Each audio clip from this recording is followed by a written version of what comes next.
आप देख रहे हैं आदिनाथ टीवी चैनल, अनादि से अनंत की धर्म यात्रा।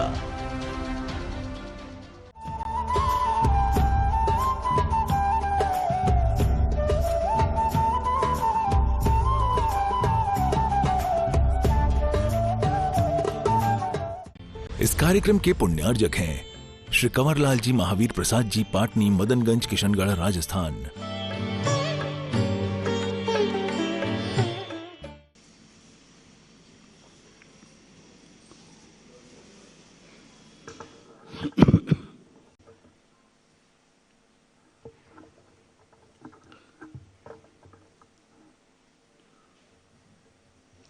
जय श्री ओम नमः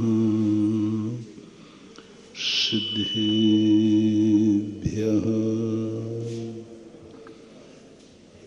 जय श्री ओम नमः सिद्धेभ्यः।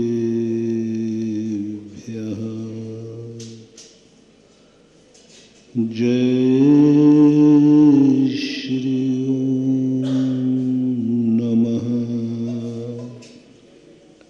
सिद्धेभ्यः।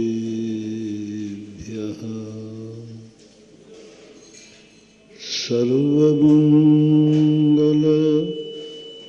मांगल्यं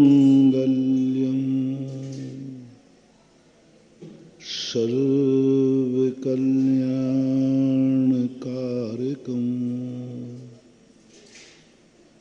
प्रधानं सर्वधर्माणां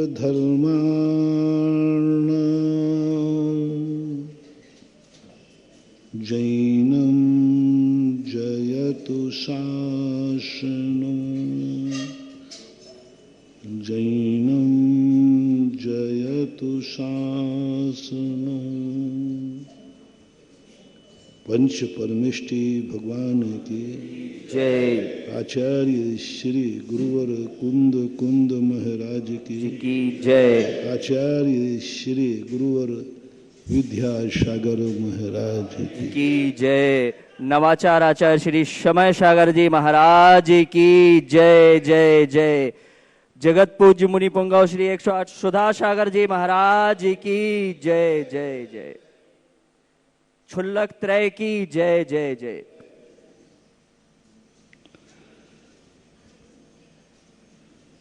सृष्टि के स्वरूप के संबंध में जब आगम में पढ़ते हैं तो सृष्टि शाश्वत है, निश्चित है। न सृष्टि में कभी एक कण बढ़ता है न एक कण घटता है। जीवों की संख्या जितनी है उतनी ही थी, है और रहेगी। पुद्गल की संख्या जितनी थी उतनी है और रहेगी। शक्ति भी जितनी है उतनी थी उतनी ही रहेगी। जब हम सृष्टि में कुछ भी परिवर्तन नहीं कर सकते, घटा बढ़ा नहीं सकते, तो फिर सुखी और दुखी होने की बात कहाँ से आती? कर्तृत्व हर्तापन की बात कहाँ से आती है? ये मुझे दुख दे रहा है, मैं इसको दुखी कर दूंगा। ये मुझे मिटा रहा है, मैं इसको मिटा दूंगा। ये मुझे बना रहा है, मैं इसको बना दूंगा। ये जो बातें हमारे आत्मा में मृग मरीचिका के समान उठती हैं, निराधार हैं। यही सृष्टि हमें सुखमय हो जाएगी, यही दृष्टि हमें दुखमय होगी। विमलनाथ भगवान की स्तुति में पूज्यवर समंतभद्र महाराज कहते हैं, यएव नित्य क्षणिदयो हो। नित्य और क्षणिक बात जो है, मिथुन अपेक्षा सुपर प्रणाशन। जब तुम सृष्टि को अलग देखोगे अपने से पृथक देखोगे तो स्वपर का नाश कर दोगे। तयेव तत्त्वं विमलस्यते मुने परस्परेक्षः सुपरोपकारिणः। यदि तुम सृष्टि के साथ परस्पर की दृष्टि रख लो, तुम्हें किसी से मतलब नहीं है और तुम किसी के नहीं होना चाहते हो, तो इस संसार में मत रहो, मोक्ष पधारो। मोक्ष में जाकर के ही व्यक्ति अपने आप में पर निरपेक्ष होकर रह सकता है। लेकिन संसार में रहना है तो परस्पर एक दूसरे के सापेक्ष होना पड़ेगा। जितनी जरूरत दूसरे की हमें है, उतनी जरूरत दूसरे को तुम्हारी है। हम सोचते हैं कि ये वस्तु हमारे लिए बहुत कीमती है, बहुत जरूरी है। थोड़ा उसकी तरफ सोचो। जो अपेक्षा आप उससे रख रहे हो, वो भी अपेक्षा रख रहा है। आप अपेक्षा रख रहे हो कि ये पेड़ हमें फल देगा खाने को। पेड़ से पूछो, पेड़ कह रहा है मुझे भी अपेक्षा है कि तुम मुझे खाद दोगे खाने को, तुम मुझे पानी दोगे पीने को। हमने इतनी सोचा ये पेड़ मुझे फल देगा। हम पेड़ के संबंध में नहीं सोच पाए कि वो भी इसलिए दे रहा है, वो भी सोच रहा है कि ये व्यक्ति मुझे खाद देगा, पानी देगा। संसार में विनिमय करो, खरीदारी नहीं। विनिमय का अर्थ होता है परस्पर। मैं तुम्हें खाने दूंगा, तुम मुझे खाने देना। मैं तुम्हारी चिंता करूंगा, तुम मेरी चिंता करना। मैं तुम्हारे साथ हूं, तुम मेरे साथ हो। तुम मेरे काम के हो, मैं तुम्हारे काम का हूं।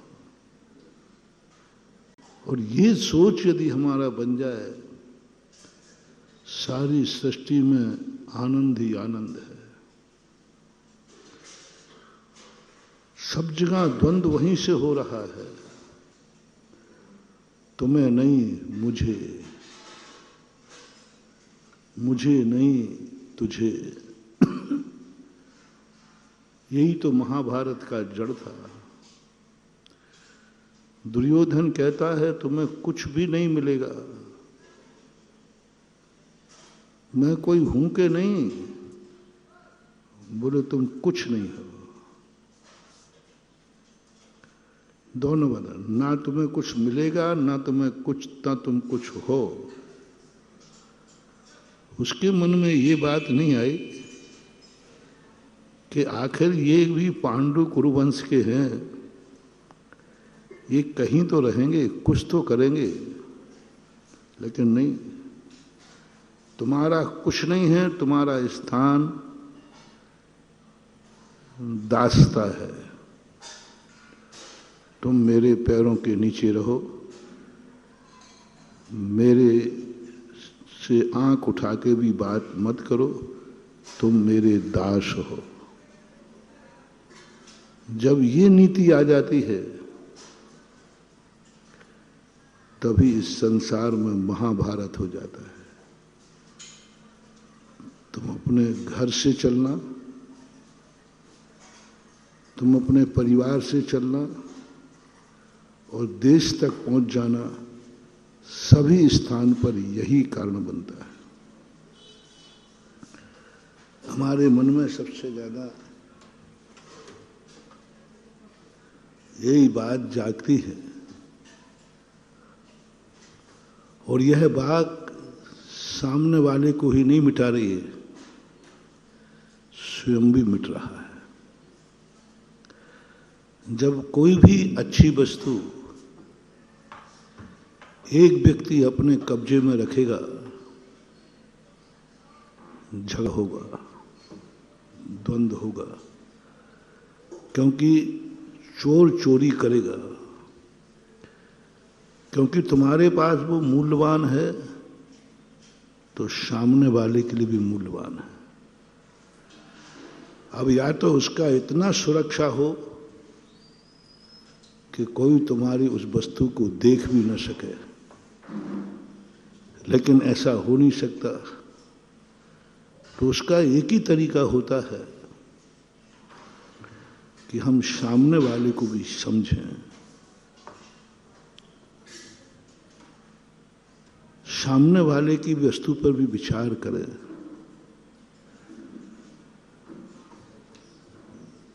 रावण को जब मंदोदरी समझा रही है तब वो ही कहते हैं, रावण मेरा कोई झगड़ा नहीं है, रामचंद्र जी अपनी सेना लेके लौट जाएं। तो मंदोदरी ने एक ही कहा कि आपने सीता का अपहरण किया, यदि कोई मेरा अपहरण कर लेता तो आप क्या करते? कोई मेरा अपहरण कर लेता तो आप क्या करते? बोले जो तेरा अपहरण करता है उसको मैं नेस नाबूद मिटा देता है। तो बस वो भी इसी तरीके से है, वो भी तुम्हारा भी नेस नाबूद मिटा देंगे। अपने तरीके से सोचो कि तुम होते उस स्थान पर, सारे संसार के संबंध में यही सोचो। जब भी तुम्हें किसी पर क्रोध आता है, गुस्सा आता है, मच्छर, आपको यहां बहुत मच्छर हैं, बहुरीबंद में नहीं, लोग कहीं भी, यहां तो बहुत कम मच्छर, और मच्छर काट रहा है। महाराज जी मच्छर बहुत काटते हैं। हाँ सही बात। एक बार मैंने मच्छरों से बात की, मैंने कहा देखो तुम लोग क्यों काटते हो, क्यों काटते हो? सब लोग परेशान हैं तो मार देते हैं, हमारी भी तुम सामायिक नहीं करने दे रहे हो। तो मच्छर ने कहा, महाराज जी इस स्थान पर आप होते तो क्या करते?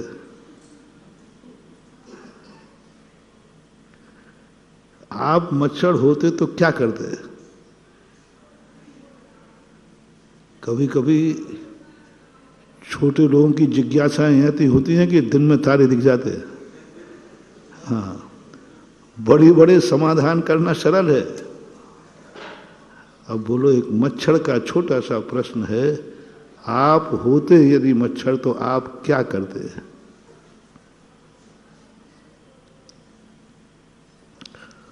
वो दिन है कि आज का दिन है, आज तक हमने मच्छरों से कुछ नहीं कहा। कितने काटते हैं, मुझे गुस्सा नहीं आता, पहले आता था। ये मच्छर हैं, मैं सामायिक नहीं करने देते, परेशान करते हैं, ये करते हैं, वो करते हैं। अब बिल्कुल गुस्सा नहीं आता। मात्र एक प्रश्न का जवाब नहीं दे पाया, आप होते तो क्या करते? अब आप लोगों से भी पूछ रहा हूं, क्या करते?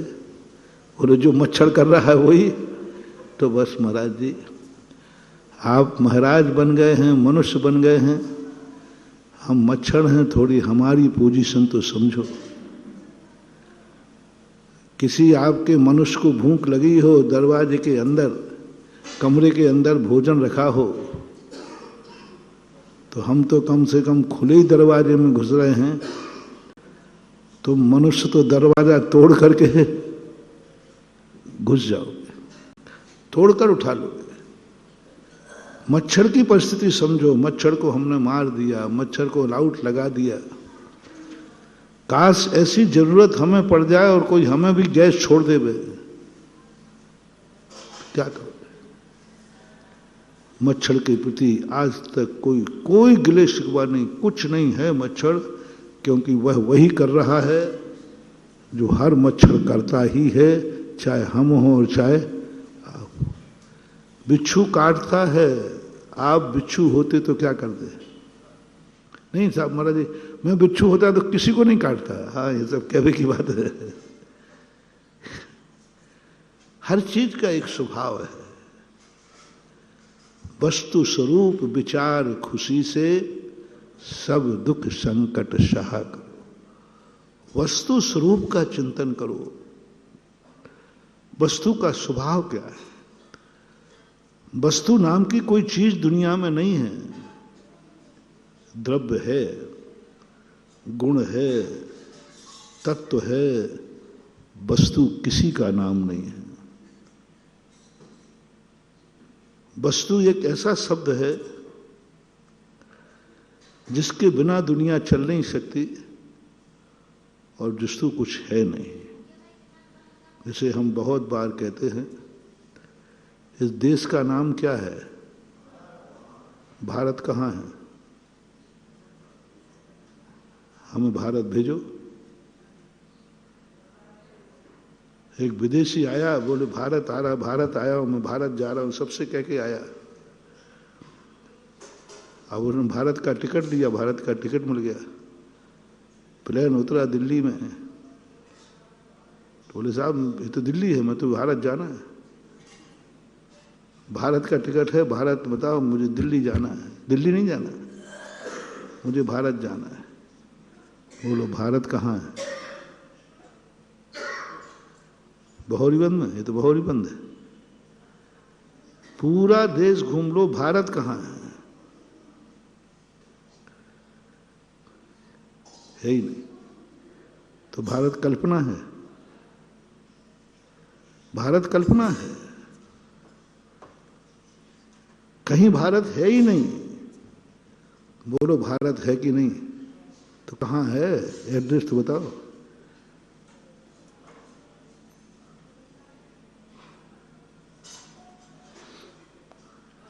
वो वही हो गया जो आप लोग भजन गाते हो, भगवान तुम्हें मैं खत लिखता लेकिन पता मुझे मालूम नहीं। अब क्या खाक खत लिखो, पता ही नहीं तो क्या करोगे? भगवान तुझे खत लिखता। नदियों से पूछा तो नदियों ने यही कहा, भगवान तो है, कहाँ है? पता मुझे। हवाओं से, पूरा भजन है वो, हवाओं से पूछा, पेड़ों से पूछा कि भगवान कहाँ है। सबसे पूरी दुनिया में पूछाया, हर ने एक जवाब दिया, भगवान तो है लेकिन पता मुझे मालूम नहीं है। ऐसे ही डॉक्टर से पूछा कि भाई शरीर में कहाँ है आत्मा? आप तो चीड़ फाड़ करके देखा। बोले आत्मा है तो सही लेकिन पता मालूम नहीं है कहाँ है। इस समस्या का समाधान कैसे करोगे? इसी प्रश्न के जवाब में लोग नास्तिक बन जाते हैं।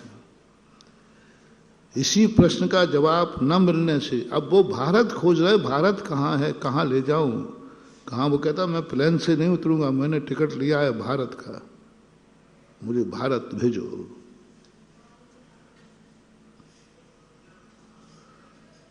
कोई नहीं भेज पाएगा। बस यहीं से जितने ये वैज्ञानिक खोपड़ियां हैं, इनसे कहो कि भाई आत्मा है शरीर में। बोले कहाँ है? मैंने एक एक टुकड़ा करके फाड़ के देख लिया। डॉक्टर से पूछो, वो कहता शरीर के अंदर आत्मा है। मैंने सब एक एक टुकड़ा देख लिया, एक एक पे शोध कर लिया, कुछ नहीं है यहां पर। आत्मा फात्मा कुछ नहीं है। ये शरीर के तत्व मिलते हैं, जैसे मशीन में थोड़ा सा कुछ लगा दो तो मशीन चलने लग जाती है, ऐसे ये शरीर चल रहा है, आत्मा है ही नहीं। क्योंकि देखने में नहीं आ रही, कहीं है ही नहीं आत्मा। तो मैं यही पूछ रहा हूं, जिनको आत्मा नहीं दिख रही है, तो इतना बता दो कि भारत है कि नहीं। क्योंकि मैं ज्यादा ऊंची बातें तुम लोगों से करके अपना दिमाग नहीं खपाना चाहता हूं। क्योंकि मूर्खों से मुंह लगना, अपनी एनर्जी कुतर्कियों से, कुतर्कियों को आगम पढ़ाना, अपने आगम का अनादर कराना है। कुतर्कियों को शास्त्र पढ़ाना, अपना अनादर कराना है। क्योंकि उनको मानना ही नहीं, वो तो प्रत्यक्षवादी। आज के विज्ञान को, आज के पढ़े लिखों को कुछ आगम नहीं समझाना, वो नहीं मानेंगे। वो तो कहते कि हमें आप बता दीजिए, मैं मान लूंगा। उनको तो उन्हीं की समस्या में उलझा दो। तुम क्या मानते हो? भारत को मानते हो? बोले भारत तो मानता हूं। कहां है? बता दो कहां है। या तो कह दो कि भारत है ही नहीं, लेकिन भारत तो है। बस जैसे भारत कहीं नहीं है फिर भी भारत है, ऐसे ही हमारा भगवान, हमारी आत्मा कहीं नहीं है लेकिन है, एड्रेस नहीं है उसका। भारत का एड्रेस नहीं हो सकता, लेकिन भारत है, अविनाशी है, शाश्वत है, कल भी था, आज भी है और कल भी रहेगा। लेकिन कहां है ये एड्रेस मत पूछना, क्योंकि एड्रेस होते ही नहीं है। भारत वो महासत्ता है जिसका एड्रेस नहीं हो सकता, वो किसी एक का नहीं हो सकता, वो कहीं एक स्थान पर नहीं हो सकता। भारत किसी गांव का नाम रख दिया जाए तो वो भारत नहीं कहलाएगा, ग्राम कहलाएगा। यही महानता होती महान आत्माओं की कि वे सबके होकर के भी किसी के नहीं होते, सबके होकर के भी किसी के नहीं होते, किसी के भी नहीं होते और सबके हैं। जितना जितने महान आत्मा होंगे वे सब किसी के नहीं होंगे। मल्लीनाथ भगवान की स्थिति में लिखा कि हे भगवान, आपकी कैसी दशा थी? इस दुनिया ने आपको कोई काम नहीं किए, आपने दुनिया कोई आपका काम नहीं आया, लेकिन आप दुनिया के काम आ रहे हैं। कौन है बड़ा आदमी? अपना नैतिक दैनिक प्रवचन चल रहा था कुछ दिन से कि वह व्यक्ति है जिसके पास सब कुछ है, वह सुखी आदमी है, वह महान आदमी है, क्योंकि उसके पास सब कुछ है। धन है, दौलत है, परिवार है, ज्ञान है, साधना है, तपस्या है, सब कुछ है,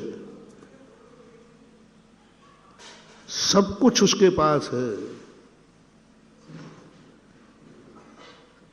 जैन दर्शन कहता है ये सबसे गरीब और दरिद्र आदमी है, क्योंकि इसके पास सब कुछ है। इसके पास सब कुछ है, दुनिया की हर वस्तु इसके पास है। इस संसार का सबसे ज्यादा दरिद्र आदमी है, क्योंकि इसके पास सब कुछ है। और अमीर आदमी कौन है? मेरे पास जो कुछ भी है यह सबका है, इसका नाम है बादशाह है।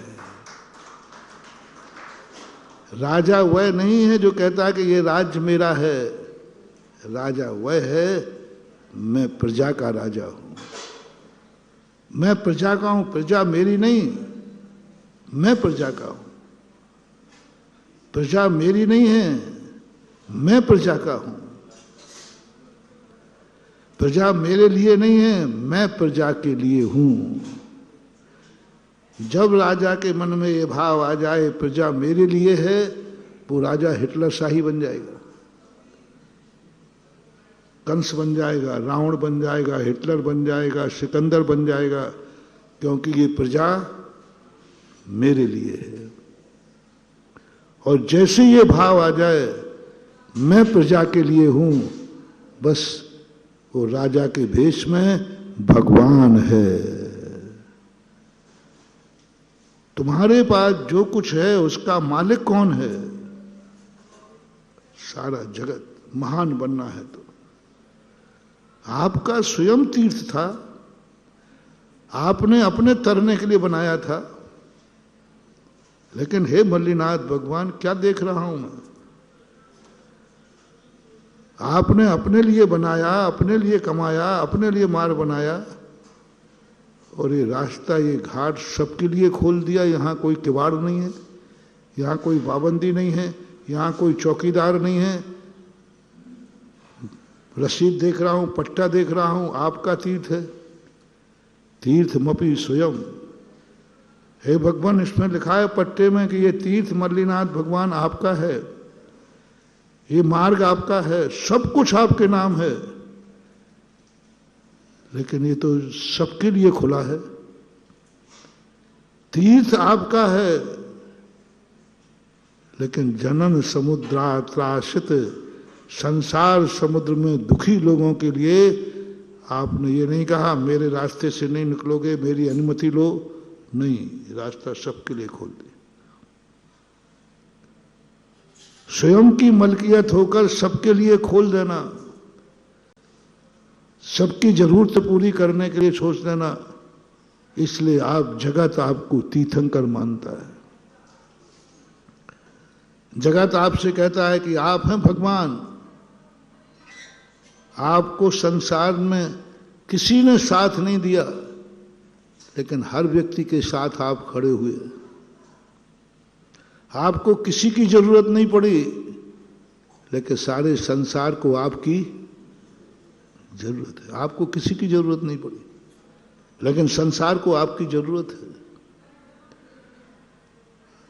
आपका किसी ने कल्याण नहीं किया, लेकिन आप जगत का कल्याण कर रहे हैं। आपके संबंध में किसी ने नहीं सोचा, लेकिन आप जगत की सोच रहे हैं। आपको किसी ने उपदेश नहीं दिया, आप जगत को उपदेश दे रहे हैं। आपने को किसी ने नहीं चलाया, लेकिन आप जगत को चला रहे। बस ये है सबसे बड़ी महानता, सबसे बड़ी महानता। आप लोग घर में भी एक ही शब्द ले लें। पिता ये सोच ले कि मैं बेटे के लिए हूं, अब कभी झगड़ा नहीं हो सकता। सासू सोच ले कि मैं बहू के लिए हूं, मैं बहू अपने लिए नहीं लाया हूं। झगड़ा कहां होता है? मैंने बेटा इसलिए पैदा किया था क्या? मैं बहू इसलिए लाया था क्या? मैंने तो इसलिए कहा था बहू आएगी तो थोड़ी हमें बोलते जाओ ना जो कुछ तुम लोग बहुत इच्छाएं करती हो, बहुत भावना, बहू आ जाएगी तो थोड़ी सहायता मिल जाएगी, थोड़ा फिर अपन बाद में घूमने घामने चलेंगे, क्योंकि घर कौन संभाल लेगा? बहू संभाल लेगा। बस यही सोच तुम्हारे घर को नरक बना देता है। यही सोच नरक बना देता है। यही सोच तुम्हारे पति पत्नी में झगड़ा करा देता है। मैं शादी इसलिए कर रहा हूं कि पत्नी आ जाएगी, वो सब घर संभाल लेगी, ये करेगी, वो करेगी। यही तुम्हारी जिंदगी खतरनाक है। यह जो संस्कार है, यही रावण का सोच है, यही कंस का सोच है, यही हिटलर शाही का सोच है, यही गुंडागिर्दी का सोच है। सीधी ठेठ भाषा में समझा दें जिससे समझ में आ जाए। कौन सी भाषा में? क्योंकि तुमने शादी किस लिए की है? अपने लिए, अपने लिए की। 90% क्यों? 100% कह दो, कह दो, कोई फायदा नहीं। 100% है ही वो तो। करते ही आप कहते हो बहू आ जाएगी, पत्नी आ जाएगी, सब ठीक ठाक हो जाएगा, मम्मी मर भी जाएगी तो काम, और जो जो कल्पनाएं कर सकते करो। महानुभाव, तुम्हारे घर में एक दिन नरक बनेगा, तुम एक दिन दुखी होगे, क्योंकि दुर्योधन की नीति यही थी, सारी दुनिया मेरे लिए है, बस इससे ज्यादा मैं कुछ नहीं सुनना चाहता। सूरज मेरे लिए निकलेगा, हवाएं मेरे लिए चलेंगी, पेड़ फल मेरे लिए देगा, मम्मी पापा मेरे लिए हैं, सब जगह मेरे लिए, पानी मेरे लिए बरस रहा है, लाइट मेरे लिए है, सरकार मेरे लिए है, भगवान भी कह दो, कह दो। आज कहने में क्या है, भगवान भी मेरे लिए। मैंने ऐसे ही थोड़ी भगवान के मंदिर बना रहा हूं, लाखों करोड़ रुपया फोकट में कर रहा हूं, मुझे पागल कुत्ते ने काटा गया। वो मेरे काम के हैं, इसलिए मंदिर बना रहा हूं महाराज। हम बनिया हैं इन्वेस्टर। इन्वेस्टर कौन कहलाता है? जो मालूम है कि हाँ इन्वेस्ट करेंगे तो हमारा व्यापार बढ़ेगा। 99% लोग धर्म में इन्वेस्टर हैं। भगवान को इसलिए बैठा रहे हैं, ये भगवान मेरे काम के हैं, बहुत काम के, बहुत काम के हैं। इनका मंदिर इसलिए बना रहा हूं, बहुत काम के, हालांकि हैं काम के हैं, इसमें चिंता नहीं करना, बहुत काम के हैं। लेकिन मैं तुम्हारा सोच बता रहा हूं, आपके बहुत काम के हैं ये मन भगवान। आप करोड़ रुपया ऐसे नहीं लगा रहे हो, तुमने पहले से लिया है। मंदिर में करोड़ों रुपया इन्वेस्ट करने का फल क्या है? ऐसे ही नहीं कर रहे। पहले मैं सोचता था कि ये लोग चौका लगाते हैं, पेट तो मेरा भरना है, और मेहनत ये कर रहे हैं। कितने परोपकारी जीव हैं, बड़ा परोपकार। देखो सुबह से मेहनत करते हैं, पानी लाते हैं महाराज के। ओहो, ये जन्म जन्म के उपकारी हैं, कितने उपकारी हैं संसार। मैं सोचता था इनका उपकार कैसे चुकाऊंगा। पेट मेरा भर रहे हैं और मेहनत तुम लोग करो, और आहार भी नहीं हो पा रहा है तो भी लगे हैं। आज नहीं हुआ कोई बात नहीं, बुरा नहीं मानते आप लोग। 2 दिन 4 दिन 5 दिन 8 दिन 15 दिन महीना भर पूज्य गुरुदेव के सामने तो मैंने ऐसे भक्त देखे जिनको 5-5 साल तक आहार नहीं हुए, फिर भी लगे हैं, डटे हैं। हम लोगों ने कहा कि भैया क्यों? महाराज जी जिंदगी भर लगा रहूंगा। मैंने कहा बनिया इतना उपकारी तो नहीं हो सकता, बनिया इतना उपकारी तो नहीं हो सकता, गृहस्थ इतना उपकारी नहीं हो सकता कि इतना हो जाए। इतना विकल्प ही नहीं करता, इतना ज्यादा। ओहो, जब श्राप का चार पड़ा तब पता चला कि तुम महाराज के लिए चौका नहीं लगा रहे हो, तुम इन्वेस्ट कर रहे हो, उसका फल तुम्हें मालूम है। आहार अंजलि में देना है, भंडार खुद का बनना है। आहार महाराज का होना है, जीवन धन हमारा होना। पूरा लाभ पूरे शास्त्रों में बड़ा है। आहार देने से हमें किंचित लाभ नहीं है बंधु, किंचित लाभ। हमारा तो पुण्य घटता है। जब जब हमारे आहार लेने जाते ना, हमारा पुण्य घटता है। बिल पेमेंट है पूरा पक्का, पूरा बिल पेमेंट होता है, हमारा पुण्य घटता ही घटता है। और जितनी चीजें लेते जाए, वो जैसे होटल में है ना, ये ऑर्डर और दे दो, तो क्या होना है फिर बाद में? होटल वाला तो क्या कहता है, ले साहब खाओ। वो तो चाहता ही है कि कस्टमर जितना खाएगा। बेटा समझ गए तुम्हें, तुम मुझे कस्टमर मान रहे हो। जैसे वो होटल वाला मनाता है, ऐसे तुम महाराज जी ये और ले लो ना, ये और ले लो ना, ये और ले लो ना, करते हो कि नहीं? अच्छा लगता है बड़े। अरे वो कस्टमर इतनी विनय से बोलता है, सेल्समैन तो सेल्समैन होता है। इतने गजब के सेल्समैन हो आप लोग। चौके में क्या कला है आप में। महाराज जी ले लेना, हमें बहुत दुख होगा और बड़ी मुश्किल से यही तो बनाया है, प्रसाद तो कर दो। सही कह रहा हूं ना? इतना महाराज देखो हमें बहुत दुख होगा, आप तो साधु हैं, करुणा करो। तो मैं सोचता हूं कि इसको क्या पड़ी ऐसे बनाने की। और इतने अच्छे ढंग से, इतनी कुशलता से, इतनी करुणा से बोलते हो कि हम लोगों का मन पिघल जाता है कि हाँ ठीक है भैया, अब देखो आज त्योहार का दिन भी है। अब त्योहार के दिन हर दुकानदार माल ज्यादा रखता है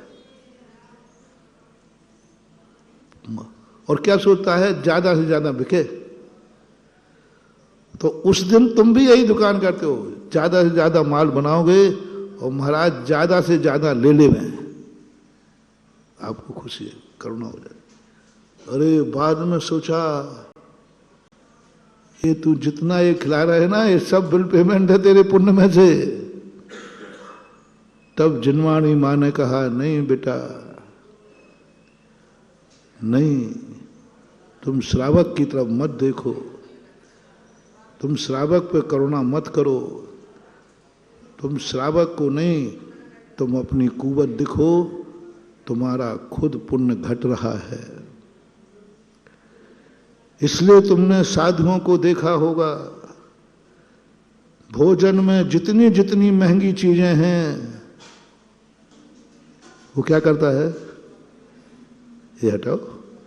अरे महाराज यही तो चीज है मूल्यवान। जब कोई गरीब आदमी होटल में जावे तो वो क्या देखता है, इसमें से सस्ता आइटम कौन सा है, इससे पेट भी भर जाए, और सस्ता आइटम कौन सा है, महंगे आइटम वो देखते ही नहीं। वो कहते भैया ये मेरे बस की बात नहीं। संसार में बस सबसे ज्यादा साधु अपनी जिंदगी में, गरीब तो नहीं कहूंगा, कंजूस कहूंगा। जैसे एक कंजूस व्यक्ति होटल में जावे, 3 कंजूस थे। एक ने कहा मेरे पिताजी इतने कंजूस हैं कि एक सुपारी का टुकड़ा होता है ना, सुपारी, एक सुपारी का टुकड़ा साल भर चलता है। थोड़ी सी काट लेते हैं और मुंह देर रख लेते हैं। दूसरा कहते बस इतना ही से। हमारे पिताजी का तो एक टुकड़ा है, पूरी जिंदगी भर चल रहा है। आहार के बाद निकालते हैं और देख लेते हैं और रख लेते हैं। तीसरा कहता बस इतना ही है। तुम्हारे पिताजी ने कहा एक टुकड़ा तो खरीदा। हमारे पिताजी तो हैं आहार के बाद सीधी किराने की दुकान पे चले जाते हैं, बोरे में देखते हैं और उनको स्वाद आ जाता है, हो जाता है। अब ये 3 कंजूस है। अब इन साधुओं पे घटा रहा हूं। सबसे बड़े कंजूस हैं जो कि कभी चौथे नंबर के, उन्होंने सुपारी खाने की आदत ही नहीं डाली, व्यसन ही नहीं है, आदत ही नहीं उनको, जरूरत ही नहीं उनको, सुपारी का शौक ही नहीं पाला उन्होंने। गणधर परमिष्टि, बाहुबली भगवान, महामुनिराज देवराज, जिन्होंने सुपारी खाने की आदत ही नहीं डाली। उनको विकल्प ही नहीं है, उदासीन वृत्ति है। उदासीन वृत्ति है, बहुत कठिन है। उदासीन वृत्ति, क्षमता दृष्टि और माध्यस्थ दृष्टि, ये 3 दृष्टियां हैं। भगवान के लिए कहा आप उदासीन थे। उदासीन का अर्थ है विकल्प ही नहीं आ रहा, उनको विकल्प ही नहीं आता। दूसरे है जो आदत तो नहीं है लेकिन बिना उसके चलता नहीं है, तो मां देख के काम चला लेते हैं, देख के, और अंत में जाकर के कम से कम ले तप बढ़ावन हेतु नहीं तन पोष दे तज रसन को। मात अपने तप को बढ़ाने के लिए छोटा सा आहार ले लेते हैं। महानुभाव थोड़ा शेयर करना। यदि हम लोग आहार आपके अनुसार ले में तो बोलो हमारी क्या दशा हुई। ना तो तप बनेगा, ना त्याग बनेगा। पेट भरने के बाद भी तुम्हारी इच्छा तो भरती नहीं, तो ना थोड़ा सा और लो। तो स्पष्ट कहा कि तुम श्रावक की तरफ मत देखो, इनकी करुणा की तरफ मत देखो, इनके गिड़गिड़ाने पर मत देखो, तुम अपना तप देखो कि तुम जितना ग्रहण करोगे तुम्हारा पुण्य का क्षय होगा, बिल पेमेंट होगा। इसलिए जितनी अच्छी अच्छी चीजें तुम बनाते हो साधु पहले ही निकाल देता है। निकाल दो ये मिठाई, निकाल दो ये पकवान। क्यों? खिलाने वाला खिला रहा है। तुम खा सकते हो, खाने की क्षमता है, ऐसा नहीं कि पच नहीं रहा, खाने की, फिर क्यों नहीं ले रहे हो? बहुत रहस्य है। तुम ये देखो, हम ले नहीं रहे तो तुम दे क्यों रहे हो? हम नहीं ले रहे हैं तो तुम गिड़गिड़ा क्यों रहे हो? मैं नहीं खा रहा हूं तो तुम क्यों दुखी हो रहे हो? ये बता दो मुझे। आज खुल जाए रहस्य।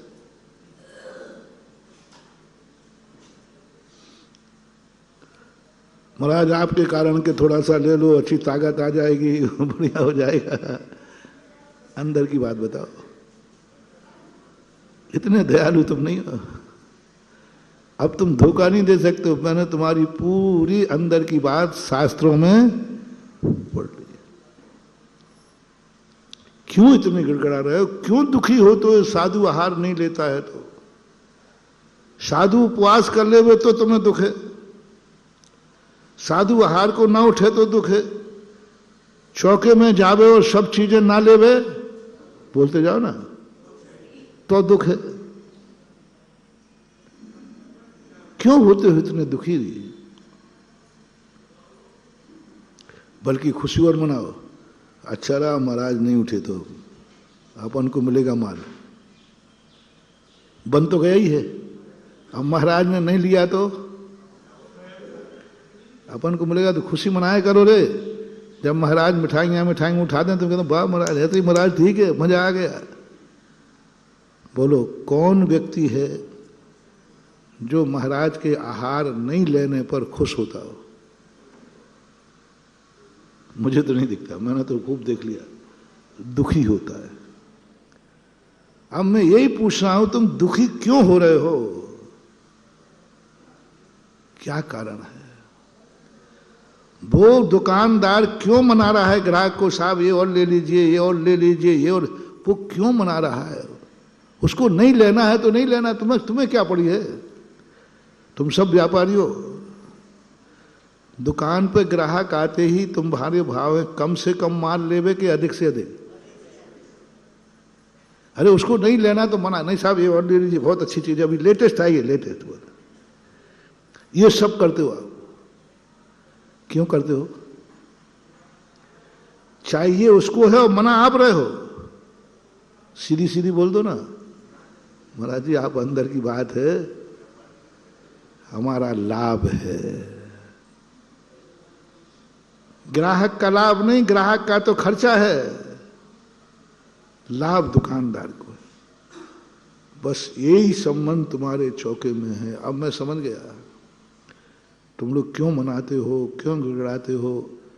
नहीं लूं तो रोने बैठ जाते हो, दुख होता है, क्योंकि तुम्हें मालूम है कंज्यूमर में नहीं खाया, सब बना बना, होटल का सारा सामान बना हुआ रखा रह जाए तो बिके ही नहीं दिन भर, तो क्या होगा? अरे नहीं बिका तो तुम खा लो ना, अरे नहीं बिका है तो तुम खा लो ना। अरे महाराज जी अब आप समझो बात के लिए। जिसके यहाँ जो व्यापार होता है ना वो खोटा खाता है। किसान के गेहूं होता है, खोटा खाता है, चोखा बेचता है। किसान के यहाँ गेहूं होता है, कौन सा खाता है? व्यवस्था कौन सा है? आप सब्जी वालों के देखना, 99% सब्जी वाले शाम को बची हुई सब्जी खाते हैं, बची हुई, बल्कि बासी। और सब्जी वाला है, ताजी सब्जी क्या करता है? वो बेचता है। आप देखना, कपड़े वाला है, सबसे घटिया कपड़ा पहनेगा, बढ़िया तो बेचेगा, कमाएगा। अब मैंने सब चेक कर लिया है, सब कर लिया, जिनके यहां जो चीज होती है ना। दर्जी कभी भी बड़ी शर्ट नहीं पहन सकता, छोटी पहनता। सुनार के घर में महिलाएं, उनके परिवार के लोग सोना कम पहनते हैं, बेचते ज्यादा है। प्रतिदिन किलो से क्विंटलों से चांदी सोना बिकती है। उनके घर के महिलाओं के पास आभूषण सबसे कम होंगे, क्योंकि उनके धंधा है। जिसके यहां जो धंधा होता है वो सबसे कम घटिया चीज खाता है। दी सेम यही चौके में होता है। बढ़िया बढ़िया महाराज खो बोल दो, वो तो समझ, वो तो बात तो खुली चुकी है, खुल्लम खुल्ला हो गया, बात तो खुली गई। घटिया खाता है श्रावक, बचा हुआ जो कुछ बच जाए थोड़ा। अब वो तो बात, वो तो सब मालूम है, वो तो तुम करोगे, बहुत पक्के सेल्समैन। नहीं महाराज, बचा हुआ नहीं, प्रसाद खा रहा है, प्रसाद। हाँ, ये तो देखो साहब, मैं ऐसे ही नहीं मना रहा हूं, मैं समझ रहा हूं कि नई चीज है तो आप भी स्वाद ले लो। वो तो एक पैटर्न है, व्यापारिक पैटर्न है, और वो घटिया खा करके अपना संतुष्ट रहता है। कोई बात नहीं, बढ़िया को पैसा कमाता है।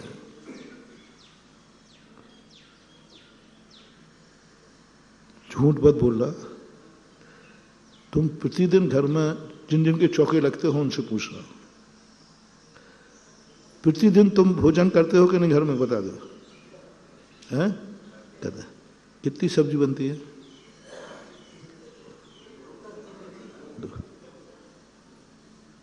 सही है। और चौका लग जाए तो बर्तन कम पड़ जाते हैं, बर्तन कम पड़ जाते हैं, समय कम पड़ जाता है। महाराज के आते आते तक महिला सोचती है एक आधा आइटम और बना लें। क्या है ये तमाशा? दोनों पक्ष सोचना महान भाव। स्वयं के खाने के लिए काम चलाऊ बन गया, ठीक है, ले लिया, पेट भर गया, बना लिया, और साधु को नहीं। जितना बना सको, तुम्हारा बस चले ना, तो तुम संसार के सारे व्यंजन चौके में बनाओ। किसके लिए? एक व्यक्ति ने तो यहां तक कह दिया, आप लोग व्यापार करते हो, थोड़ा बार सिर दर्द हो रहा हो तो भी दुकान पे पहुंच जाते हो कि नहीं? नहीं, आज सिर दर्द हो रहा, नहीं पहुंचूंगा। अरे महाराज, नहीं पहुंचूंगा तो ऐसे चौके में होता है। एक व्यक्ति ने कहा, बोले महाराज जी ये मेरी पत्नी है। मैंने क्या बात है? बोले महाराज जी मैं इससे कुछ भी कहूं ना, बस मेरी कमर दुख रही है, मेरी कमर दुख रही है, तुम उठा के पी लो ना पानी। पता नहीं कितने बार बोलती है, और जब से चौका लग रहा है, ना इसकी कमर दुख रही ना सिर दुख रहा है। पानी भी भर लाती है, सब काम कर लेती है, कुछ नहीं। क्या है? मेरे लिए वो कमर दुख रही है, सिर दुख रहा है। और महाराज की बात आई तो बोले मैं मना करता हूं भाई, चौका नहीं लगाना है। तुम्हारी नहीं नहीं नहीं, मेरी नहीं दुख रही, मैं तो लगा लूंगा, मेरी नहीं दुख रही। क्या है? कमर ठीक नहीं हो गई, लेकिन वो समझ रही है तुम्हें खिलाने में कितना लाभ है और महाराज को खिलाने में कितना लाभ है। वो भी बनिया की बेटी है, वो भी जनेन देव की बेटी है, वो भी जिनवाणी माँ की, वो भी जिनवाणी माँ की बेटी है। कि यदि महाराज ने एक ग्रास भी ले लिया तो कमर तो क्या, जन्म जन्म के दुख दूर हो जाएंगे। क्या कहा भाई? ऐसी बात नहीं कि उसकी कमर नहीं दुख रही और वो झूठ भी नहीं बोल रही थी आपसे, दुख रही, अभी भी दुख रही है। लेकिन क्या धारणा बन गई कि यदि महाराज ने एक ग्रास भी ले लिया तो कमर तो छोड़ो, जन्म जन्म के दुख भी, ये जो दिमाग में बात बैठती है, बस वो दिमाग की बात, तुम्हारे कोई दुख दर्द नहीं होते, चलेगा, दुख रही है दुखने दो, लेकिन सफल हो जाओ। ये सोच जब तुम्हारे मन में आता है, इसलिए आपके मन में कई लोग कहते हैं महाराज जी धर्म करने का मन क्यों नहीं होता हमारा, दान देने का मन क्यों नहीं होता हमारा, हम क्यों नहीं करते, क्या करें, मन है भी इच्छा लेकिन होता नहीं। मात मन को हानि लाभ बैठाल दो बस। ये अपना मन जो है ना, ये बनिया है, वो कहता है लाभ बताओ पहले क्या है, इससे लाभ क्या है। हानि उपादान शब्द दिया हमारे आगम में। मन में धारणा बिठा दो कि लाभ क्या है अभिषेक करने से, लाभ क्या है मंदिर जाने से, लाभ क्या है महाराज को आहार देने से। आहार खाने में ज्यादा लाभ है कि आहार देने में? मन तो यही कहता है खाने में ज्यादा आनंद, मजा आता है, लेकिन धारणा बनाओ। जन्माणी माँ ने बस यही किया है। ये जब बच्चा था ना तो खाने में आनंद मानता था, खाने को मिल जाए वही बहुत है। जन्माणी माँ ने पढ़ा पढ़ा कर कहा बेटा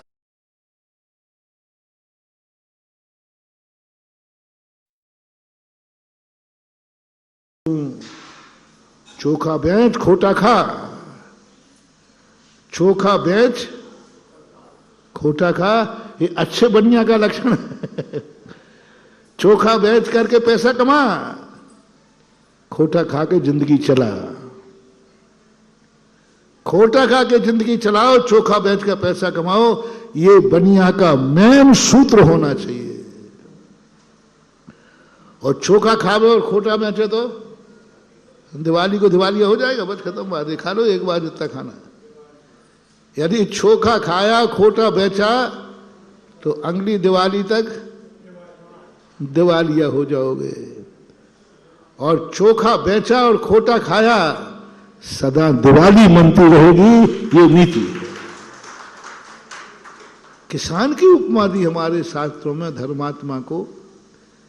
बीज राख फल भोगवे, ज्यों किसान जग माई, त्यों चक्री सुख नृप करे, धर्म विसारे। तो मन किसान का उपमा क्यों दे रहे हैं? क्योंकि किसान बीज चोखा रखता है। अच्छे दाने किस पर रख लेगा? बीज को। अच्छे भुट्टे किस पर रख लेगा? बीज के। खोटे खा लेगा, खोटे खा लेगा। अच्छे संभाल के रखेगा बीज के लिए, खाएगा नहीं। बस ऐसा ही धर्मात्मा जीव होता है कि नहीं, हम खाएंगे खोटा, देंगे चोखा। पहले देंगे, बाद में खाएंगे, बचा हुआ खाएंगे। क्यों?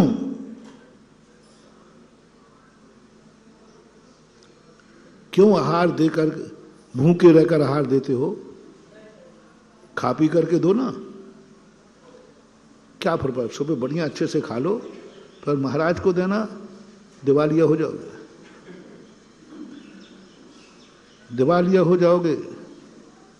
क्योंकि बचा हुआ भोजन भिखारी को दिया जाता है। सुन रहे हो ना? बचा हुआ जीवन भिखारी को दिया जाता है। यदि तुमने खा के भोजन दिया तो तुमने साधु को नहीं, भिखारी को दिया है। अब बोलो, तुम्हें भिखारी का पुण्य लगेगा और तुमने साधु को भिखारी बना दिया, इस पाप का क्या होगा? पहली बात तो भिखारी को देने में कितना पुण्य है और साधु को देने में कितना पुण्य, अंतर है कि नहीं? अंतर है। तो अब भिखारी को कौन सा दिया जाता है? तो महाराज को भी बचा हुआ दो ना, बर्बाद हो जाओगे, बर्बाद निश्चित हो जाओगे। कोई तुम्हें नहीं बचा सकता है, क्योंकि तुमने वह व्यवहार किया है जो भिखारी के साथ किया जाता है। ऐसे ही मत समझना महानुभाव, जिनवाणी ने तुम्हें साधु के आहार के पहले भूखो रखा है। क्या मतलब है भूखो रखा है? अरे भाई गृहस्थ है, खा पी लेना, तो खा पी करके महाराज को दे देगा। ये क्रिया साधन नहीं है। बहुत बड़ा लॉजिक है, बहुत बड़ा लॉजिक है। आहार देना पुण्य नहीं है, इतना आहार देने में पुण्य नहीं है। आहार खा करके आहार दिया तो कोई पुण्य नहीं है। सबसे बड़ा पुण्य और शगुन है स्वयं ने खानाया नहीं है और दे रहा है पहले, ये है पुण्य। पुण्य का कारण आहार देना नहीं है, खिलाने का नाम पुण्य नहीं है। खिलाया तो तुमने भिखारी को भी है, खिलाया तो तुमने रिश्तेदार को भी है, सबको खिलाते हो। लेकिन महाराज को खिलाने का सबसे बड़ा पुण्य है कि बनाया तूने अपने लिए, स्वयं खाया नहीं, पहले महाराज को दिया। ये है सगुन, ये है सगुन। और पेट महाराज का दूसरा सगुन देखो, 2 रोटियां खिलाने में कोई पुण्यबंध नहीं होता है रे। इतना सस्ता पुण्यबंध हो जाए तो वो पेट महाराज का भर रहा है, नाच कौन रहा है? ये है सगुन। भिखारी आ जाए तो भिखारी का पेट भरता है, तुम्हें कोई खुशी नहीं, भाई तुझे दे दिया, चल यहां से। और आने पर दुख और होता है, आ गया ये सुबह से टालते हो। और महाराज का आहार निरंतराय हो जाए तो आप नाचते हो। अभी हो भूखे ही, अभी तुमने खाया नहीं है, भूखे ही हो। लेकिन खुशी किस बात की है? अरे भाई तू तो ऐसे नाच रहा है कि माल टाल खा के आया क्या? नहीं, माल टाल खा के नहीं आया हूं, माल टाल खिला के आया हूं। खिलाने का आनंद, सम्यक दृष्टि को खाने में उतना आनंद नहीं है। तुम्हारा कितनी अच्छा भोजन बन जाए, इतने नहीं नाचते हो जितना महाराज के आहार के बाद कितना नाचते हो। ढोल बजाते, पीठ बटाते, क्या बटाते। अरे बन के भैया भूखा है, अभी काय पे नाच रहा है? बोले महाराज हो गया काम। भाई थोड़ा तो बचा ले अपने लिए। यदि तुमने कोई चीज बनाई है और तुमने अपने लिए ही बनाई थी कि चलो महाराज को भी हो जाएगी हम, और पूरी महाराज ले ले में तो कैसा लगता है ये बता दो। पूरी खा गो, हमने अपने लिए बनाई थी। नहीं नहीं, ओहो, मैंने देखा है आप लोगों के चेहरे, दोनों के लिए बनी थी, अपने लिए भी। लेकिन जिस दिन महाराज ने पूरी ले लिया, बोलो कि आपका क्या होता है? फूले नहीं समाते। अरे भाई तुझे कुछ नहीं बचा, अरे अपना तो क्या, अपना तो क्या, खा लेंगे, सूखी रोटी खा लेंगे, नहीं मिलेगा तो पानी पी लेंगे। लेकिन आज हमने बड़ा पुण्य किया है, महाराज ने मेरा पूरा हार ले लिया है। एक ग्रास में इतनी खुशी, तो पूरा लेने में कितनी खुशी। शास्त्रों में ऐसे उदाहरण आते हैं। लेकिन अभी हम चर्चा वो कर रहे, क्यों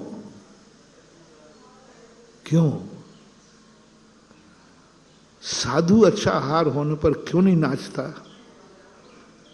और श्रावक अच्छा आहार कराने पर क्यों नाचता है? इसका शोध मैंने किया। साधु कितनी अच्छा हो और नाचेगा नहीं, क्योंकि वो तो लुट गया,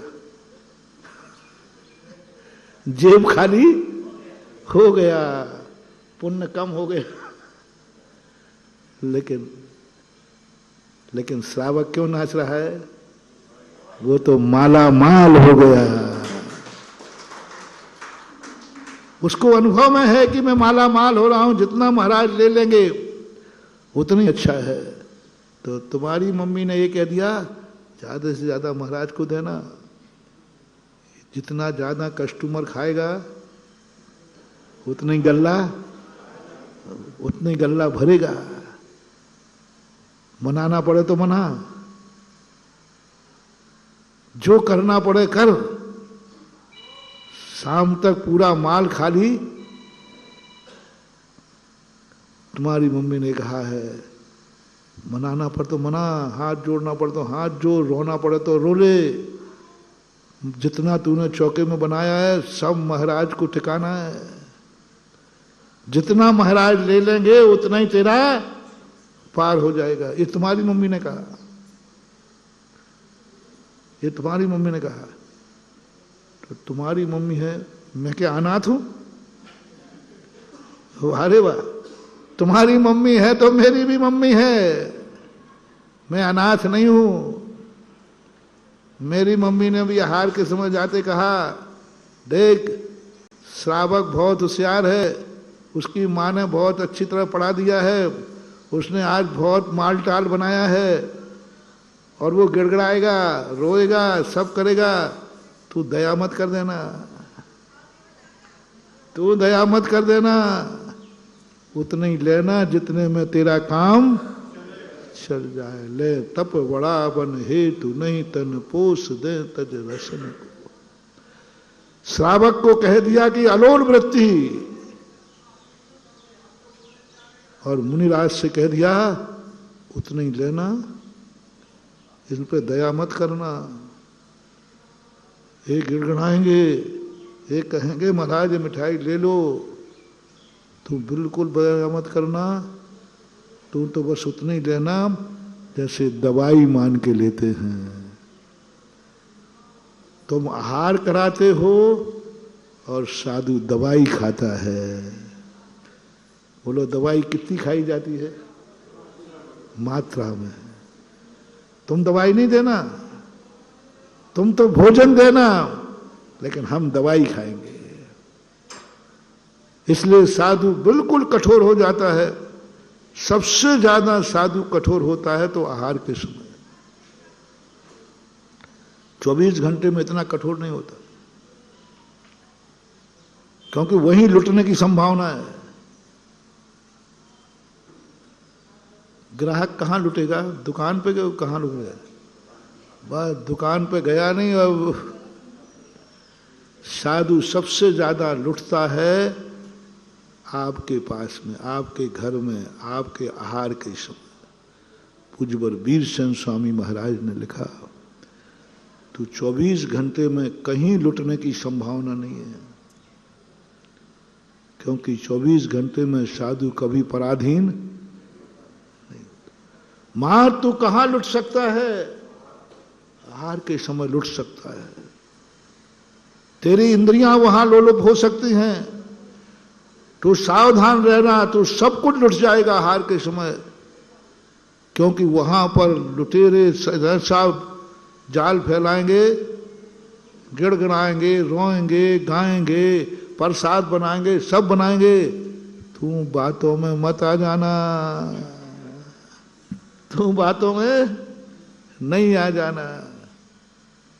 उसी का परिणाम है कि आप लोग दुखी होते रहते हो, फिर भी हम वो चीज नहीं लेते, क्योंकि हमें अपना देखना है ना। इसलिए कोई व्यक्ति सब अपने अपने सुख को रोवे, पिता कुछ सब अपने मन के लिए कर रहे हैं। मंदिर बनाया हमने अपने लिए, तुमने हार दिया अपने लिए, दान दिया अपने लिए, सब चीज अपने लिए है, सब अपने अपने लिए कर रहे हैं, सब अपने लिए कर रहे हैं। इसलिए तुम महान की कोटि में नहीं आ सकते, क्योंकि सब अपने लिए कर रहे हो। समंतभद्र महाराज ने क्या भगवान की स्तुति करते हुए, क्यों हैं भगवान आप पूज्य और मैं पुजारी? आप महान क्यों हैं और हम क्यों नहीं हैं? क्योंकि हमारे हर कार्य में हमारा स्वार्थ निहित है, सब कुछ हम अपने लिए कर रहे हैं। मंदिर बनाया किसके लिए? अपने लिए। भगवान को सिद्धालय से बुलाया किस लिए? अपने लिए। जब तक तुम संसार का कोई भी कार्य, अपना मूल मोटिवेशन चल रहा है, तुम संसार में जो कुछ भी कर रहे हो सब अपने लिए करो, और जब तक तुम अपने लिए करते रहोगे तब तक तुम महान नहीं माने जाओगे, चाहे धर्म हो चाहे कर्म हो, चाहे मंदिर हो चाहे भगवान हो। अभी तुम महान नहीं बन सकते, तुम भगवान नहीं बन सकते, क्योंकि अभी तक तुम जो कुछ भी कर रहे हो सब किसके लिए कर रहे हो? रिपीट, सूत्र बनाओ, सब अपने लिए कर रहे हो। मैं भी कौन हूं? यदि मैं अपने लिए कर रहा हूं तो मेरा भी मोक्ष नहीं होना, मैं भी तीर्थंकर नहीं बन पाऊंगा, क्योंकि मैं अपने लिए कर रहा हूं। एक मोटिवेशन, संसार में जो कुछ भी कर रहा है सब अपने लिए कर रहा है, बस यही अपना वीक पॉइंट है, यही हमारी कमजोरी है, और यही हम सबसे ज्यादा महान बनने में कारण है। अब थोड़ा सा पलटी खाते अपन, थोड़ा सा महान बनना शुरू करो, पूरे महान नहीं, थोड़े महान बनो, घर से शुरू करो। यदि तुम बेटा हो तो शुरू करो, बाप मेरे लिए नहीं, मैं बाप के लिए हूं। शुरुआत कर रहा हूं भगवान बनने की शुरुआत, क्योंकि हम सदा कहते हैं ये मंदिर दूसरे नंबर का है, पहला नंबर का मंदिर, ये भगवान दूसरे नंबर के हैं, पहले नंबर के भगवान, पहला देवता माता पिता है, पहला बेटा माता। माता पिताओं को तो हम ये कह देते हैं और वो करते ही हैं।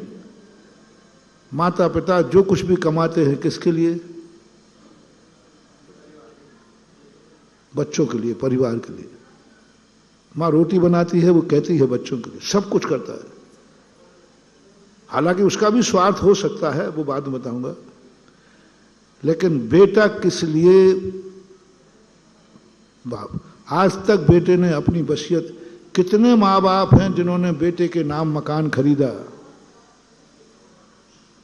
कितने लोग हैं जिन्होंने बाप के नाम से मकान बनाया? लोन में दिक्कत जा रही हो वो बात अलग है, क्योंकि अपने नाम से लोन उठाने में खतरा था, इसलिए मम्मी के नाम उठा लो। स्वार्थी कहेंगे, वहां भी तूने स्वार्थ देखा है, होता है ऐसा। भाई तूने मम्मी के नाम रखाया तो मुझे अच्छा लगा, मैंने कहा ये अच्छा लगा। बोले महाराज जी मेरे नाम से मैं उठा नहीं सकता था, वहां भी तूने मम्मी का यूज किया। कितने लोग हैं जो माँ बाप को कमाते हैं, कितने माँ बाप हैं जो बेटों को कमाते हैं। शुरुआत करो रे बेटो, बस एक मंत्र, ज्यादा मंत्र नहीं दूंगा। मैं, माँ बाप मेरे लिए नहीं है, मैं माँ बाप के लिए जन्मा हूं। माँ बाप ने जन्म मुझे नहीं दिया है, मेरा जन्म माँ बाप के लिए हुआ है। मैं जीऊंगा माँ बाप के लिए, मरूंगा माँ बाप के लिए, कमाऊंगा माँ बाप के लिए, खाऊंगा माँ बाप के लिए, जो कुछ भी मेरा है सब माँ बाप के लिए है। कोई नहीं बोलता। मैंने कहा था ना एक दिन, समझ भैया क्या कर रहे हो? अरे पेट पाल रहा हूं, पेट। थोड़ा अच्छे आदमी, नहीं बाल बच्चे पाल रहा हूं, बाल बच्चे, बाल बच्चों के लिए कमा रहा हूं। संसार में उस बच्चे को मैं खोज रहा हूं जो अपने आप मुंह से निकाले मैं मम्मी पापा के लिए कमा रहा हूं। क्यों मम्मी पापा को क्यों कमाना? क्योंकि हमारे मम्मी पापा का बहुत दान दिया है जिंदगी भर, जब वो कमाते थे। अब उनने कमाना बंद कर दिया तो कहीं उनका दान कम नहीं हो जाए, तो कमाता मैं हूं और पापा दान देते हैं। मेरा मन है कि पापा अपने राज्य में जैसे रहे हैं ठाठ से, पापा अपनी कमाई में जैसे ठाठ से रहे हैं, ऐसी मेरी कमाई पर भी ठाठ पे रहे। मेरे मम्मी पापा जब स्वयं कमाते थे तो उनके ठाठ थे। जब चाहे जो चाहे बोली ले लेते थे, जब चाहे जो चाहे दान देते थे, किसी से नहीं पूछते थे। और मैंने पापा की आदत देखी है, क्योंकि वो कुछ भी नहीं, 2 रुपया कमाए हुए 10 रुपए की बोली ले लेंगे। और ये मेरी मम्मी की आदत है। कहीं ऐसा ना हो जाए कि अब उनने कमाई बंद कर दी है तो अब वो किसी से, कान खोल को सुनो, मैंने चतुर्मास में कहा था, यदि माँ बाप ने ये कह दिया कमेटी से, कमेटी ने कहा सेठ जी आप तो सदा से बोलियां लेते आए, बोले भैया वो हमने कमाना बंद कर दिया है, अब बेटे से पूछ लो। सावधान मानो, बहुत सावधान बेटे, सावधान, बस बर्बाद हो जाओगे तुम। इससे बड़ा अभिशाप मां बाप का कुछ हो नहीं सकता। मां बाप के मन में ये आ गया, अब मैंने कमाना बंद कर दिया। बेटा नहीं कहता है ऐसा, बेटा कहता है उड़ाओ, बाप की कमाई है। दोनों में बताना भैया, जब बाप की कमाई है तो बेटा क्या सोचता है? अधिक खर्च करने का कम। बताओ ना, आप सब बेटे ही तो बैठे हो। अपने बाप की कमाई जब खर्च करने की बात आए तो बेटा कंजूसी करता है कि उड़ाता है? बाप की कमाई है, खाओ आराम से। मैं तुम्हें मना नहीं कर रहा हूं, खूब उड़ाओ खाओ, बस ये मौका दे दो बाप को, खूब उड़ाओ खाओ, पापा बेटे की कमाई है। ये छूट बाप को दे सकते हो? तुमने, बाप ने कमाया, तुमने खूब उड़ाया,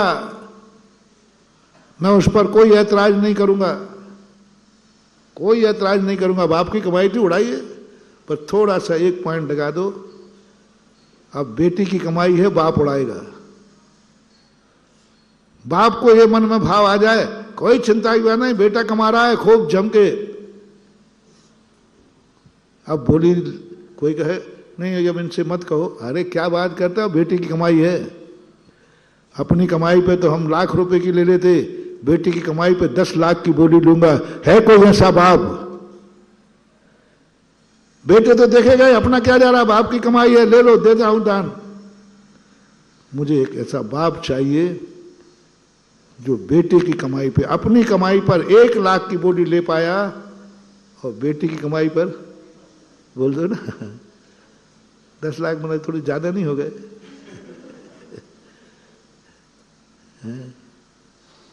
रामराज आ जाएगा रे, स्वर्ग आ जाएगा, रत्नों की वृष्टि होगी, तुम्हारे घर में तीर्थंकरों का जन्म होगा। जिस दिन तुमने मम्मी पापा को ये छूट दे दी, और जिस दिन मम्मी पापा ने कहा कोई बात नहीं, मेरे बेटे का धन है, सब मेरे ही धन है, मैं दान बोलने पर मेरे से ज्यादा नाचेगा बेटा। पिताजी का देखना महाराज, मैं दान बोल, अब तुमने तो कमाना बंद कर, लाओगे कहां थे? अरे हमारा बेटा कमा रहा है, विदेश में है, विदेश में है, बेटा कमा रहा है। तो वो नाराज होगा, अरे महाराज जी मुझे जितनी खुशी नहीं जितनी उसको होगी। वो सुनकर के नाचेगा, बोले मैंने कितना पुण्य किया कि मेरी कमाई पापा के काम आ सकी। और पापा ने बोले, ये शब्द मेरे को एक सज्जन ने बिना नाम बता रहा है, ऐसे ही हुआ, एक पूरा मंदिर बोल दिया, पूरा मंदिर बोल दिया। मैंने कि अब तुम तो बूढ़े हो गए, कमाई मुआई तो तुम्हारे पास है नहीं, तुमने कैसे बोल दिया? बोले मेरा बेटा कमाता है। तुमने बेटे से पूछा है क्या? बोला बेटे से पूछना, महाराज मेरा बेटा इतना गया बीता नहीं है, वो आपका चेला है, जिस दिन मैं पूछ लूंगा उस दिन वो नाराज हो जाएगा। यदि मैंने पूछ लिया बेटे से तो इतना नाराज होगा कि वो अपना सिर फोड़ लेगा और रो पड़ेगा। मैंने क्यों? जब मैं बचपन में था तब आप मेरे से पूछते थे क्या? आज भी क्यों पूछ रहे हो? इतना खुश होगा और वो हुआ, इतना खुश हुआ, इतना खुश हुआ जितने माँ बाप भी खुश नहीं हुए। मैंने दोनों हाथ से आशीर्वाद दिया, जाओ इस घर में कभी भी अभाव नहीं होगा, सदा लक्ष्मी बरसेगी। आज कोई बाप ये कह देवे कि बेटे के राज्य में मैं और ज्यादा धनी हो गया हूं, बेटे के राज्य में मैं और ज्यादा दान देने लायक हो रहा हूं, मेरे बेटा जो कुछ भी कमा रहा है सब मेरे लिए कमा रहा है। और बेटा भी कहना शुरू करता है सब पापा के लिए, अपन तो खोटा खाते थे। अपनी पत्नी से कहता है मम्मी पापा को खिलाना है, उनके लिए कमा रहा हूं, फिर अपन क्या खाएंगे? खोटा खा लेंगे। बच्चे क्या खाएंगे? बचा हुआ खा लेंगे, माँ की जूठन। क्या कहा? मैं कौन से बेटे की कल्पना कर रहा हूं? कहीं मैं चौथे काल में तो नहीं चला गया? मैं चौथे काल में तो नहीं गया, लेकिन मेरी तमन्ना है कि पंचम काल को चौथा काल बना दूं। चौथा काल तो मैं ला नहीं सकता। क्या कोई बेटा कोई पत्नी बैठकर कहें सब तुम मम्मी को खिला दोगे तो मैं क्या खाएंगे? तो बेटा कह सकेगा क्या? बहू कह कोई बात नहीं, मम्मी की जूठन बचेगी ना जो। ओहो, बहुत देखो मैं थोड़ा बहुत छोटी बात कह रहा हूं, लेकिन जब छोटी कहूंगा तब तो तुम थोड़ा बहुत। मम्मी पापा का जूठन बचेगा ना, वो अपन खा लेंगे, अपन बच्चे खा लेंगे, पर मम्मी पापा का पेट भरना चाहिए, उनके कमी नहीं आना चाहिए। अपन तो जूठा खा लेंगे। करके देखो महानुभाव, करके देखो, लक्ष्मी तुम्हारे दरवाजे आके नाचेगी। कि जो कह रहा है कि माँ कमा स्वयं रहा है, जो मैंने अभी चौके में बताया ना, चौके का पुण्य सबसे बड़ा क्या है? अच्छा अच्छा महाराज को खिला दिया। अरे स्वयं के लिए बचाया कि नहीं? अरे महाराज जी वो जो बचेगा गुरु को खिलाने के बाद जो बचा है वो भोजन नहीं है रे, वो प्रसाद है। माँ बाप को खिलाने के बाद जो जूठा खाओगे, बोल दो ना, बोल दो ना, प्रसाद क्या कहलाता है? वैष्णव दर्शन में जानते आप? जूठा खाने के नाम भगवान ने भोग लगा दिया, अब जो बचा है उसको प्रसाद बोलते हैं। बड़े आदमियों के खाने के बाद जो बचे उसको खा जाओ तो उसी का नाम प्रसाद होता है। माँ बाप का प्रसाद खाओ रे, तुम तो माँ बाप को ही खा जा रहे हो। माँ बाप को ही खा जाओ, माँ बाप की खा जाओ, सारी संपत्ति हड़प जाओ, माँ बाप की कमाई खा जाओ, माँ बाप का माथा खा जाओ। अब क्या क्या खाते हो, बस मेरे से मत कहलवाओ। माथा भी खा जाते हो और उनको भी खा जाओ तो कहने में थोड़ा अच्छा नहीं लग रहा है, लेकिन मैंने ऐसा सुना है कई बेटे माँ बाप को भी खा जाते हैं, मार डालते हैं, कोर्ट में खड़ा कर देते हैं, बड़ा भोला भी कह देते हैं। अरे माँ बाप को खिला के बचा हुआ खाओ, प्रसाद हो जाएगा। जैसा चौके का उदाहरण मैंने दिया, ये अकेली रोटी में नहीं करना, सब चीज में महान बनना है ना, तो शुरू करो। हम सामान्य लोगों से शुरू नहीं करा रहे, हम माँ बाप से शुरू करा रहे हैं। वहां से शुरू करो आदत, वहां से शुरू करो, तुम्हें तीर्थंकर बना दूंगा, मल्लीनाथ भगवान बना दूंगा, मल्लीनाथ भगवान बन जाओगे। लेकिन शुरुआत कहां से होगी? घर से होगी। माँ बाप के जूठे को तुम प्रसाद मान लो, सब कुछ तुम्हारा। तुम बाद में सोओगे, पहले माँ बाप सोएंगे। पहले माँ बाप खाएंगे, बाद में तुम खाओगे। सारा खर्च पहले माँ बाप का होगा, बाद में पहले माँ बाप, मम्मी पापा। आप आज सब मेरे भक्तों से कहना है, कम से कम इतना तो कह ही देना। दो बातें कह रहा हूं कि मम्मी पापा अब तुमने कमाना बंद कर दिया है, लेकिन आप उसी ठाट बाट से रहोगे जैसे आप अपने कमाई पे रहते थे। वही स्वाभिमान होगा, वही इज्जत होगी। और यदि पंडाल में गए तो आप उसी शान से बोली लोगे जैसे आप खुद कमाते थे जब लोगे। मेरे से पूछना मत, मुझे भी दांव पे लगाना पड़े तो लगा के आ जाना। यही तो हुआ था पांडवों का, यही तो अधिकार था धृतराज को।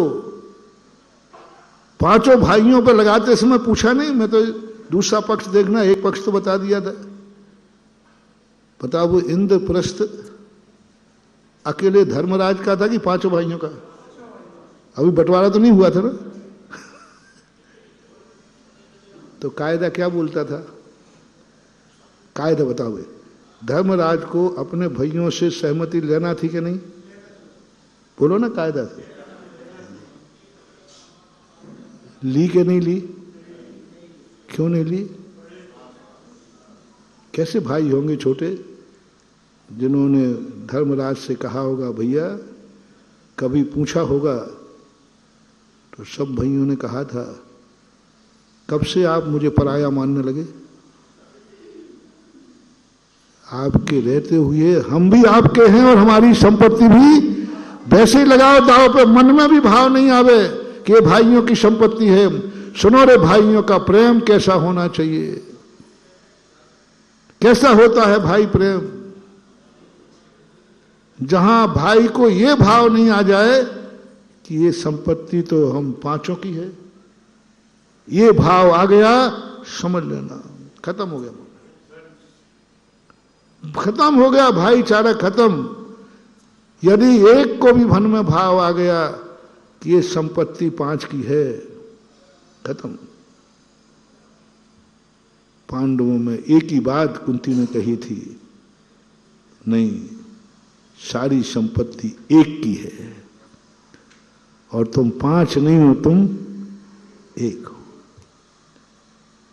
कम से कम दाव पे लगाते समय भाइयों को दाव पे लगा रहे थे तो पूछते कि हम तुम लोगों को दाव पे लगाऊं कि नहीं लगाऊं? बाजू में भीम बैठा था, थोड़ा इशारे से पूछ तो लेते, दाव पे लगा दिया। क्या है तुम्हारा? मैं तो इन सब चीजों को देख करके दिमाग करके आखिर कैसे थे वो चारों भाई? धर्मराज को यह भी भाव में नहीं आया कि पांचों को लगा रहा हूं, उनसे अनुमति तो ले लूं कि भाई तुम्हें मैं दाव पे लगा रहा हूं, लगाऊं कि नहीं लगाऊं? कल के दिन में मना कर दिया, कोर्ट केस कर दिया। अब बताओ, इस स्थान पर तुम होते तो क्या करते? तुम्हारे भैया यदि दाव पर लगा आते तो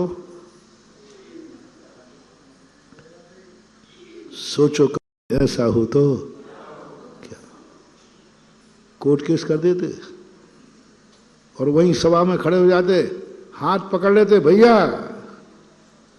खबरदार आपका हिस्सा नहीं है, आप नाश्ता लगाइए। तुम तो बाप का हाथ पकड़ लेते हो, भैया तो बहुत बड़ी चीज है। क्या तुम्हारे बाप को इतना अधिकार है, दे सकते हो कि नहीं कुछ मेरे से पूछने की जरूरत नहीं है? जो ठाठ से आप जिंदगी भर रहे हो, आज हमारी कमाई पर भी उसी ठाठ से रहोगे। ऐसा बेटा चाहिए मुझे और ऐसा बाप चाहिए मुझे, और फिर देता हूं मैं आशीर्वाद, फिर देता हूं आशीर्वाद।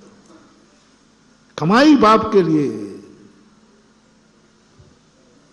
सारी कमाई बाप के हाथ पर रख देना। बच्चे फीस मांगे मत देना, बच्चे चॉकलेट को पैसा मांगे मत देना। पत्नी कुछ भी मांगे मत देना,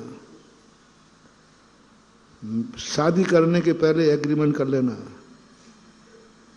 मैंने आज तक जो भी खर्च किया है मम्मी के हाथ से किया है, पापा के हाथ से लिया है, और ये खर्च मम्मी पापा के हाथ में जाएगा। बच्चा कहेगा पापा फीस को पैसे, मैं नहीं दूंगा, दादा देंगे। पत्नी कहे कि मुझे कपड़े साड़ी चाहिए, मम्मी लाएगी, मम्मी लाएगी। मेरे हाथ से तो तुम्हें कभी मिलना मिलेगा ना मिला, क्योंकि मैंने तुम्हारे लिए कमाया ही नहीं है। मैंने तो मम्मी पापा को कमाया है, और मम्मी पापा को कमाया, अब वो जो देवे तो ठीक है, खा ले, जूठन खा लेगा। मेरे कपड़े भी मम्मी पापा लाएंगे तो लाऊंगा, नहीं तो नहीं खाऊंगा। सोचो कभी ऐसा हो तो थोड़ा मम्मी पापा तुम भी सोच लेना। गलती तुम्हारी है कि तुम बेटे का विश्वास नहीं जीत पा रहे हो। उसको शक है कि पापा के हाथ में पहुंचते ही एक एक रुपया को तरस जाएंगे। पापा को भी इतना उदार रहना चाहिए कि बेटा मैं लेके क्या करूंगा, मेरी संपत्ति भी लो, मैंने ले लिया, अब मेरी तरफ से तू ये चाबी संभाल, मेरा मुनीम तू है, मालिक मैं हूं, तू ही रखेगा, तू ही निकालेगा, तू ही मुझे देगा। ऐसा राम राज आ जाए, ये संस्कार आ जाए। धीरे धीरे सब में लाओ, पूरे परिवार में लाओ। परिवार मेरे लिए नहीं है, बोलो ना, परिवार के लिए मैं, परिवार मेरे लिए नहीं, महान बना रहा हूं। महान बनने का जो मैंने कहा था, तुम्हारे पास सब कुछ है तो भी तुम महान नहीं हो। सब कुछ है तुम्हारे पास, तुम संसार के सबसे बड़े दुखी हो। तुम्हारे पास सब कुछ है, तुम संसार के सबसे बड़े कंगाल हो, सबसे बड़े कंगाल हो, क्योंकि तुम्हारे पास सब कुछ है। अब इसी सब कुछ में तुम्हारे पास कुछ भी नहीं है और तुम्हें अमीर बना रहा हूं। तुम्हारे कुछ भी नहीं है, तुम्हें महान बना रहा हूं। तुम्हारे पास कुछ भी नहीं, तुम्हें तीर्थंकर बना रहा हूं। तीर्थंकर बन जाओगे तुम। तुम्हारे पास कुछ भी नहीं है तब भी तीर्थंकर बन जाओगे। बस ये अभ्यास तुम्हें करना है। घर में घर के लोग मेरे लिए नहीं है, मैं परिवार के लिए हूं। बस ये शुरुआत करो। किसी से कोई अपेक्षा मत रखना घर में। तुम्हारा परिवार का व्यक्ति तुम्हारे काम नहीं आएगा, तुम परिवार के काम आओगे। मल्लीनाथ भगवान की स्तुति। समंत भद्र महाराज पूज्यवर आचार्य महाराज घोषित कर रहे हैं कि भगवान मैंने ऐसा देखा नहीं कि आपके कोई काम नहीं आया और आप सारे जगत के। मनोज कल का प्रश्न है जाऊं का, कोई काम नहीं आया, क्या मिला पापा तुम्हें इतना करने के बाद? बोले मुझे मिला तो कुछ नहीं है, लेकिन मैं सबके काम आ सका, यही मेरी अवभाग्य है। यही तो सोच मिटाना है हमें दुनिया में। किसने मुझे क्या दिया, ये खुशी मनाना ही हमारी बर्बादी है। क्या कहा? किसने मुझे क्या दिया, मैंने सबको इतना किया, मुझे क्या दिया, ये भाव आना ही बर्बादी है। किसी ने मुझे कुछ नहीं दिया, लेकिन मैंने सारे जगत को सब कुछ दिया, यही है मेरी आबादी है। किसमें खुशी मनाना? घर में। परिवार को तुमने सबको दिया। परिवार का नाम मैं इसलिए देता हूं कि वो तुम्हारे अनुभव में है। परमार्थ की बात थोड़ी कम समझ में आएगी। तुमने परिवार के लिए दिन रात एक किया, ओके, दिन रात कमाया, सब कुछ किया, लेकिन परिवार में तुमने, परिवार के किसी व्यक्ति ने तुम्हें कुछ भी नहीं दिया। तुम पूरे परिवार के लिए दिन रात एक करते रहे, लेकिन परिवार ने तुमसे कुछ भी नहीं किया। पूरे परिवार ने, किसी ने तुम्हारी तरफ नहीं, तुम सब परिवार को देखते रहे। उसके बावजूद भी तुम अपने आप को भाग्यशाली मानोगे? और अब परिवार को भी जरूरत पड़ेगी तो तुम सहयोग करने को तैयार हो? कब? जब तुमने परिवार के लिए, भाई के लिए मरे हो और तुम्हें जरूरत पड़ी तो उसने कुछ भी नहीं तुम्हारी सहायता की, कोई सहायता नहीं की, बल्कि धक्का और दे दिया। इस कार्यक्रम के पुण्यार्जक थे श्री कंवरलाल जी महावीर प्रसाद जी, पाटनी, मदनगंज, किशनगढ़, राजस्थान।